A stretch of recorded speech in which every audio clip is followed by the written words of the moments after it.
आप सभी साथी जो यहाँ आए हैं, सिर्फ हरियाणा भर से नहीं बल्कि दिल्ली से भी हमारे साथी आए हैं, पश्चिमी उत्तर प्रदेश से भी आए हैं और राजस्थान से भी कुछ साथी हमारे आए हैं और पंजाब से भी।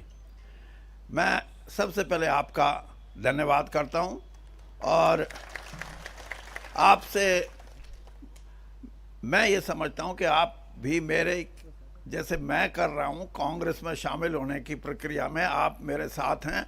जरा हाथ खड़े करके बताओ कि आप हमारे साथ हैं। बिल्कुल साथ है साहब। दूसरी बात कि जितने भी हमारे कांग्रेस के नेता भाई मुकुल वासनिक का और हमारा तो बहुत लंबा सफ़र रहा है और सिर्फ पार्टी में नहीं सैर करने में भी हम हाँ, और जनरल सेक्रेटरी हमारे बहुत ही जिन्होंने अभी बात कही रणदीप जी, हमारी बहन शैलजा जी। अब मैं आपको ये बताऊं हमारी बहन क्यों है ये अभी बैठी कह रही थी कि पालवा से भी आ रहे हैं आदमी। ये पालवा की बेटी है, आपको पता होगा। और हरियाणा कांग्रेस के विपक्ष में जो नेता हैं भाई भूपेंद्र सिंह जी, हरियाणा में विपक्ष के नेता ही नहीं बल्कि हमारे लगभग 10 साल तक हरियाणा के मुख्यमंत्री रहे और ये भी मेरे भाई हैं। उदय भान जी जो हमारी हरियाणा की कांग्रेस की यूनिट है उसके अध्यक्ष हैं। राजेंद्र कौर जी भट्टल ये पंजाब की पूर्व मुख्यमंत्री हैं। और अगली ताड़ी इस बात की बजानी है कि जड़े अपना हरियाणा पंजाब न्यारा न्यारा हुआ है वहीं से एमएलए बनती थी ये हमेशा। तो ये भी हमारी बहन है। और कैप्टन अजय सिंह जी, हमारी बहन किरण चौधरी जी, डॉक्टर साहब जो असलम नासिर हुसैन डॉक्टर ये सचिव हैं और खड़गे जी के साथ जो अध्यक्ष हैं हमारे उनके साथ काम करते हैं। और किरण जी का नाम हो गया ना, पवन खेड़ा जी। पवन खेड़ा जी की वाक पटुता, कांग्रेस के बहुत से छंटे हुए जो लोग हैं जिनको वाक पटुता में बीजेपी को हराने की क्षमता है। 15 साल कांग्रेस के साथ। और इसके साथ साथ मेरी धर्मपत्नी भी हैं। हाँ, और मेरा बेटा भी है। मेरा बेटा, मेरी धर्मपत्नी, रणदीप मेरा भाई, मेरे मामा का छोरा और भूपेंद्र सिंह हुड्डा मेरी बुआ का छोरा। हाँ, पूरा परिवार है। और हमारी बहन शैलजा। ये पालमा गांव हमारा गोती गांव है और यहीं से ये प्रभुवाड़ा गई हैं इनके बुजुर्ग। और जैसे मैंने बताया कि पूरा कुनबा, और अगर बीजेपी को कोई कटाक्ष करना पड़ेगा कल तो ये कहेंगे परिवारवाद। हाँ, यानी उसका परिवारवाद तो ये कि 140 करोड़ भी मेरा परिवारवाद। और हमने भाई बहन हैं, हमने हरियाणा की राजनीति में लोगों का साथ दिया है, लोगों ने हमारा साथ दिया है, इसलिए हम यहाँ बैठे हैं, कोई खैरात में नहीं। और आपने 10 साल में हरियाणा में ये किया कि कोई बनाया ही नहीं अपना। अब जब नहीं बनाया अपना, आज आप मेरे से पूछोगे कि वीरेंद्र सिंह कांग्रेस में क्यों?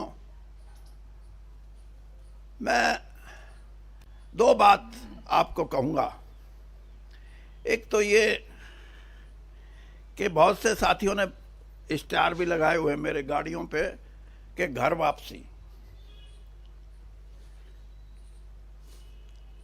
मैं ये कहता हूं घर वापसी के साथ साथ, घर वापसी तो अलग चीज है, विचारधारा की वापसी है, ये विचारधारा की वापसी। और मैं इसलिए ये बात कह रहा हूं कि मैंने मान्यताओं को निभाया है। जिस दिन पहले दिन मेरा मन बना कि मैं कांग्रेस पार्टी में जाके अपनी बात कहूं, तो मेरे को जयराम रमेश जी से मेरा संपर्क पहली बार हुआ।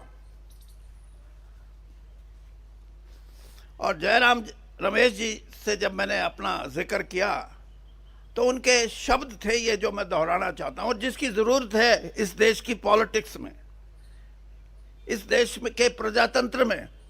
जयराम रमेश जी कह रहे थे कि आप बेशक विपक्ष में रहे हैं, मतलब कांग्रेस के विपक्ष में, लेकिन आपकी प्रेजेंस, आपकी उपस्थिति भारतीय जनता पार्टी में एक ग्रेशियस बात थी। आपने कोई छोटी बात किसी नेता के बारे में और किसी पार्टी के बारे में नहीं कही। और आज भी मैं ये बात कहता हूं कि इस देश के जो प्रजातंत्र से जुड़े हुए लोग हैं, जो अपने आप को नेता और बड़े नेता की संज्ञा देते हैं, उनको भी व्यवहारिक रूप से कुछ मान्यताएं हैं, कुछ गरिमा है, उसको निभाना चाहिए। और अगर हम इन मान्यताओं को निभाएंगे तो हमारा देश मजबूत होगा। तो इसलिए मैं ये बात कही कि मैं घर वापसी तो है ही, लेकिन विचारधारा की वापसी है। और विचारधारा की वापसी इसलिए, मैं कल मेरी धर्मपत्नी से कह रहा था, मैं कहा ये एक जो हमारा राष्ट्रीय गान है जन मन गण, मैंने कहा इसका मतलब समझा। ये हिंदी में थोड़ी सी मेरे से ज्यादा तेज है, हाँ। और उसके आगे है अधिनायक, जन मन गण अधिनायक। इसका मतलब ये कि आजादी के बाद इस देश के कर्णधार, इस देश पे राज करने वाले राजनीतिक दल या राजनीतिक नेता नहीं, बल्कि जनता है, प्रजा है इस देश पे राज करने वाली। ये रिपब्लिक है। रिपब्लिक को हिंदी में क्या बोलेंगे? हाँ, ये गणतंत्र है। और गणतंत्र में लोग ही, जिसको डिक्टेटर बोलते हैं, अगर कोई गाने की शब्दों को देखे तो इस देश के सबसे बड़े जो डिक्टेटर की जिसको हम संज्ञा देते हैं, वो इस देश के नागरिक हैं, इस देश के गणतंत्र के लोग हैं। और इन्हीं आधार पे डॉक्टर भीमराव अंबेडकर ने इस संविधान की रचना की थी। और संविधान और गणतंत्र, पार्लियामेंट्री डेमोक्रेसी, ये अगर बचानी है तो देश को उठना पड़ेगा। देश के साधारण से साधारण आदमी को उठना पड़ेगा। मैं सिर्फ वोट की बात नहीं कहता, मैं वो बात कह रहा हूं जिससे ये देश लड़ना चाहता है, अपने गणतंत्र को बचाने के लिए, अपने संविधान को बचाने के लिए, अपनी मर्यादित राजनीति को बचाने के लिए। अगर ये चाहते हैं तो इस किस्म की संरचना करनी पड़ेगी। बहुत से लोग बड़ी बड़ी बात करते हैं। आप कहोगे कि आप भी 10 साल भारतीय जनता पार्टी में रहे। मैं आपको सिर्फ इतना कहना चाहता हूं, जिस दिन मैं कांग्रेस से विदा लेके गया, मैं श्रीमती सोनिया गांधी से मिल के गया था।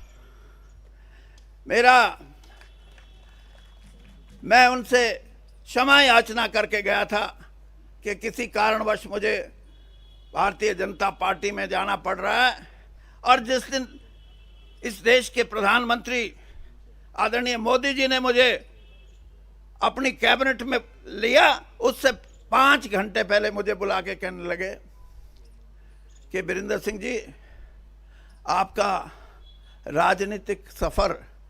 मैंने कहा जी, राजनीतिक सफ़र तो बहुत लंबा हो गया, 42 साल कांग्रेस में रहा हूँ, और मैं आपको सिर्फ इतना बताना चाहता हूँ कि मैं उन राजनेताओं या उन राजनीतिज्ञों में नहीं हूँ जो एक पार्टी छोड़ के दूसरी पार्टी में आके अपनी पैंठ जमाने के लिए दूसरी जिस पार्टी को छोड़ के आए उसके बारे में, उसके नेताओं के बारे में अपशब्दों का इस्तेमाल करें। मैं आपको भी ये कहना चाहता हूँ कि मैं श्रीमती सोनिया गांधी से मिल के आया हूँ, और जितना विश्वास और जितना आशीर्वाद राजीव गांधी जी ने और उसके बाद श्रीमती सोनिया गांधी ने मुझे दिया है, मेरे राजनीतिक जीवन में और दूसरा आदमी हो नहीं सकता। चौधरी वीरेंद्र सिंह। और इसलिए मैं आज भी ये बात कह रहा हूं कि मेरी कांग्रेस में वापसी, लेकिन मैं जिस पार्टी में 10 साल रहा हूं उसके लिए भी कभी घटिया बात नहीं करूंगा। इस राजनीति को बंद करना चाहिए। इस देश में जो घटिया बात करते हैं, जिनकी सोच इस बात से है कि हम अपने ऊपर वाले को खुश कैसे करें, मैंने ऊपर वालों को नाराज करके राजनीति की है। हाँ, और मैं ये देखता था कि मेरे को क्यों नहीं निकाल देते जल्दी। हाँ, जब मैं किसान के साथ खड़ा था, किसान भाई मेरे को आके, किसान यूनियन के संयुक्त किसान मोर्चा के भी कुछ साथी मेरे को आके बोलते थे कि भाई सरकार ने बात करनी बंद कर दी, वीरेंद्र सिंह आप हमारी बात सुनते हो, कम से कम इनसे बात कर लो, कुछ निपटारा हो जाए। निपटारे की मैंने कोशिश की, और आखिर में ये बात आई, किसान यूनियन के भाइयों ने कहा कि कम से कम इतना तो करो, जिसके बारे में भूपेंद्र सिंह हुड्डा भी हमेशा बात करते हैं। मैंने कहा बताओ। तो एमएसपी की बात जब हुई तो सरकार ने कहा नहीं। उसके बाद मैंने कहा और कुछ बताओ, तो हमारे जो किसान भाई आए थे आंदोलन में जो शामिल थे, उन्होंने कहा भाई इतना तो करा दो कि चाहे बाहर बेचो चाहे भीतर बेचो, एक बेंचमार्क जिसको बोलते हैं वो स्थापित कर दो, उससे कम हमारी जिन्स नहीं बिकनी चाहिए, फिर हम बाहर भी बेच लेंगे अंदर भी बेच लेंगे।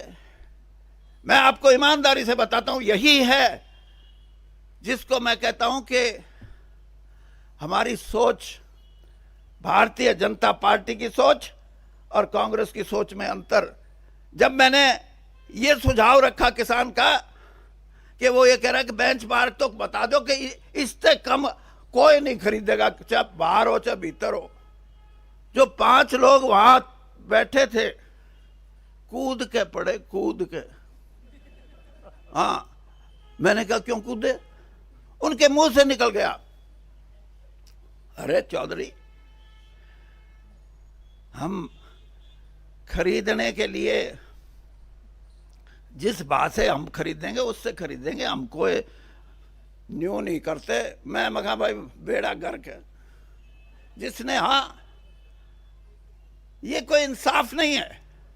और आज भी मैं इस बात को कहता हूं कि हमारे इकोनॉमिक रिफॉर्म्स हुए नरसिम्हा राव जी के समय से लेकर 33 साल 34 साल हो गए, क्या मिला है किसान को?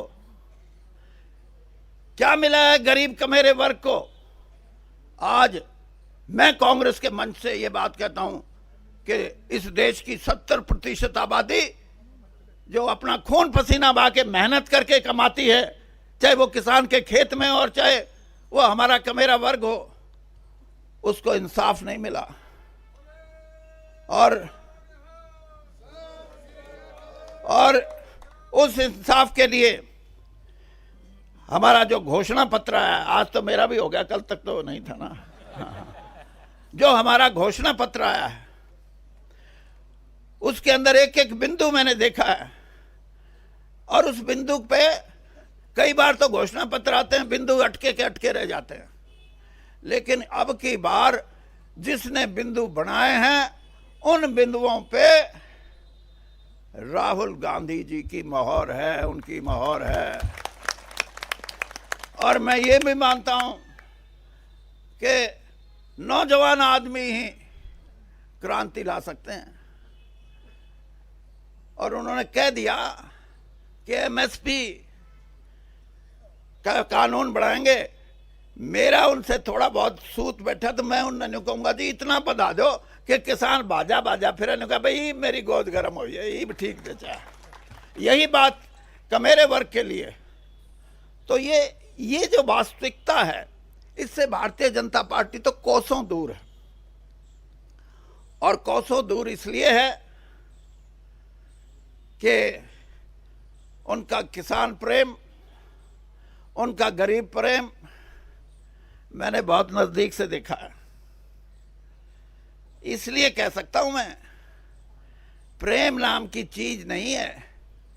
ये जो सिनेमे देखो ना, इसमें जब रोए है ना, ये चाहे औरत रोए चाहे आदमी रोए, तो ऊँ तो रोड़ा क्या होगा, फोटो खिंचवानी है। एक कोई वो आती है दवाई ग्लिसरीन, वो ला दे फिर, तो इनका तो ग्लिसरीन ला ला कर रोए, ये गरीब के लिए और दूसरों के लिए। इनसे उम्मीद मत रखो। और मैं आपसे दावे से कहता हूं कि इस देश में करवट बदल रहा है मतदाता। 52 साल हो गए इस धंधे में, अच्छा ज्योतिषी बन सकता हूं मैं। हाँ, राजनीति का ये बदलाव है, ये राजनीतिक दल या राजनीतिक नेताओं की वजह से नहीं, ये इनके कुकर्मों की वजह से, इनकी गलत नीतियों की वजह से। और बदलेगा।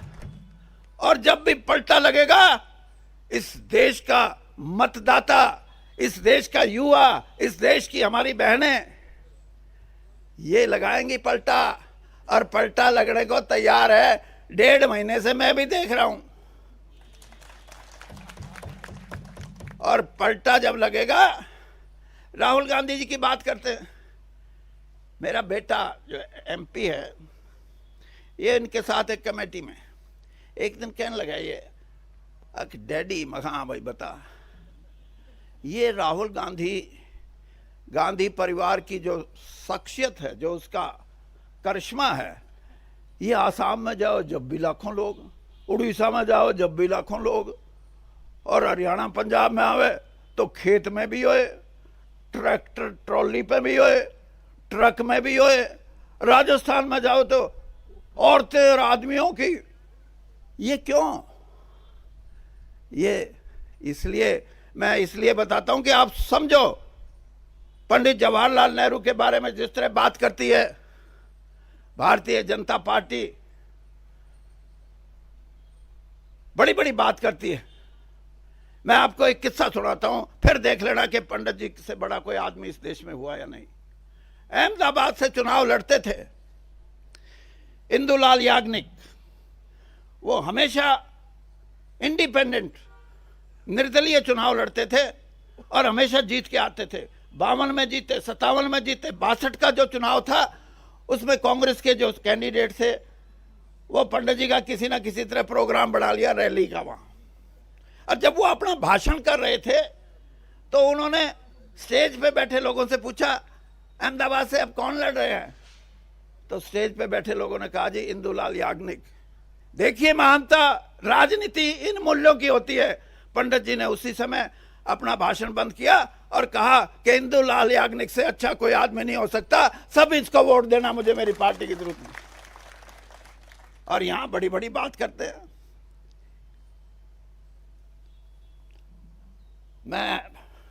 मेरे हरियाणा के सारे नेता बैठे हैं, बहन जी आप भी सुनो, हुड्डा जी, अध्यक्ष जी, रणदीप जी, कहाँ गए वो अपने कैप्टन साहब, हाँ कैप्टन साहब और किरण जी। ये बात तो आज लंबी हो जाएगी, मेरे को 10 दिन में 15 दिन में एक टाइम दे दो, 2-3 लाख लोग इकट्ठे करेंगे हम, करोगे ना? हाँ, उसे दिन इनका बोरिया बिस्तर बंद ना हो जाए तो मन ने पकड़ लियो। धन्यवाद।